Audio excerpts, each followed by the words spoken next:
Yo, so I've been locked in for the last 3 months. Literally no fun, no outings, no hanging out with friends, no dates, no extra nothing. Just work for the last 3 months, focusing on myself, my health, my spiritual health, and my business for the last 3 months. Absolutely nothing. You can ask my friends, you can ask my family. Chris hasn't done anything and they haven't seen me in the last 3 months. It's just been working and focusing on the business. In that time frame, we literally had the best month that we've had this year in business, which was 3x the month before, just by locking in and focusing on the business side and the brand. My entire goal was to structure my business, the production side, the rental side, and the editing side, so that it can operate without me doing absolutely everything in the day-to-day, to make it to where it could move without me. So I started with the production side, which is where we make the bulk of our income, the way that we shoot. I had a team of 13 people. I've since then minimized the size of the team to 4 of us, and I focus on those 4, making them better overall, showing them how I shoot,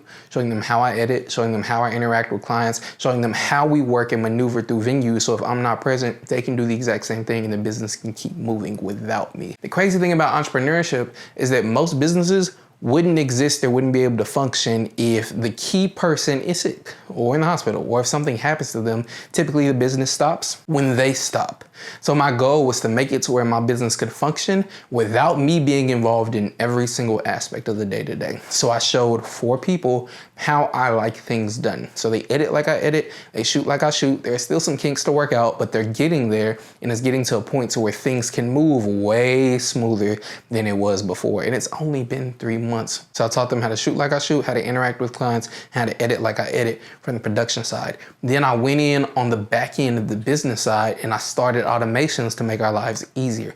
A major point where people start to lose money and lose interest from clients is because they don't respond quickly enough. A client inquires, you don't get back to them until hours later, and they probably found somebody else or they're no longer interested. So now our systems are set up to where people can go to our site, they see our prices, put in their information in the contact form, and as soon as they submit their information, we get notified. They immediately get an email that says thank you for reaching out, yada yada, and then has a link for them to schedule a discovery call so we can talk about the project. My team is immediately notified. That pops up in our CRM. My team is immediately notified, and it pops up on our Monday board where my team can see it and everybody can be alerted so that we can start moving the project through the pipeline. So I created an automation sequence that goes from client inquiry all the way to the very end when the client has all the way to the very end when we've completed their project, we've completed their edit, and now we're asking for a review for our Google page. Quick, simple, straight to the point, and the automation is set up and it makes our lives easier. Beforehand, it was on me. I had a team, but I was handling the brunt of the weight. Literally, we had projects and my team members were taking their sweet time doing it. And then I come in like, what's going on? They said, oh, we just figured you put your hoodie on and carry the weight of it. No, that's not what's supposed to happen. That's not why I'm paying you guys. So I went in and hit the restart button. I used to think to myself that I want to be McDonald's. I want to have hundreds of shoots every month and teams going out in different states, working, executing, yada, yada. That's not what I want.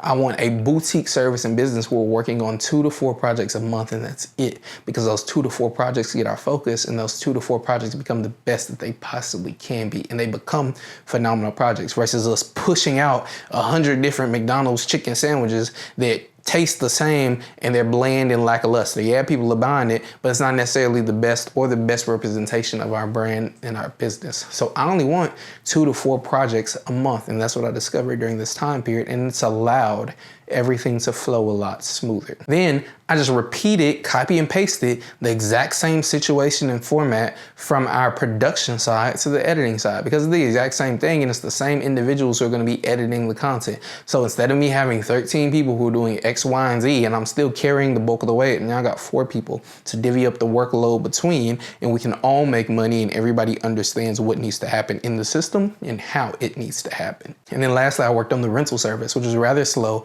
but working on picking that up as well. And all I had to do was find a location that's common ground in Houston, Texas, for people to pick up the equipment from, or for us to drop it off from, so it wouldn't be too far away from any renter. And to automate that service, all I had to do was give somebody else the number so we're all alerted when somebody rents, because they time you and rate you on how quickly you respond to people and the number of rentals that you accept. If more than one person has the information, as soon as that alert comes in, we're all ready and we're responding with the quickness so we know what's going on. And that pushes us up higher in the rental searches. So that was the easy part. So in this 90-day period, I was able to have the best month that we've had, all year, really commit to a workout. Your boy trying to get slim, trying to do better, you know what I'm saying? I grew a beard, been waiting on this for the last 27 years of my life, it'll be 28. First time growing the little scruff. You know what I'm saying? And the business has gotten better and I've gotten better overall and I'm gonna continue to grow. I don't think I'm coming out of this. I kind of like this whole just locked in, focused on the business thing. I know I need a break. I do for sure, because that's important in this industry. It's important to take a moment to yourself, to breathe, and to figure things out and then bounce back. But I like this, and I like being focused, and I like being locked in. It's almost like an obsession. You almost have to be obsessed with what it is that you're pursuing, and you gotta see it when other people don't. When other people look at you and say, you're not making the money you should. Time's a little slow right now. Shouldn't you have more than that? You putting in all that work? How's your little business doing? You got to know within yourself, this is a big business and it's going to go far and it's going to do great things. And I know it, I believe it, and I'm faithful. I know God got me. I know I'm putting in the work and everything's going to work out. No matter how hard times get sometimes, keep your head up, you keep pushing, and eventually you figure out what the problem is and you roll on through and your business continues to grow and reach new heights that you never even expected. I decided to lock in for 90 days and we had the best month that we've had all year, literally. We've acquired 2 new retainer clients. We've added a Chick-fil-A to our client list. We're about to add 2 more and then potentially in talks to have all 19 in that same market. We secured and shot a major conference. We secured a state contract here in Texas. Yeah, this period of time has been great and it's been phenomenal. And I think it's everything that I needed to continue to become better and to better my business. So take the time for yourself, focus on your business and focus on what you have going on because you're the only one who can genuinely make it better because you have to devote the time to it to get it in order so that you don't have to devote as much time to it. Real bad advice. Thank you guys for listening. Thank you guys for this time and continue to get some of this real bad advice. Gracias.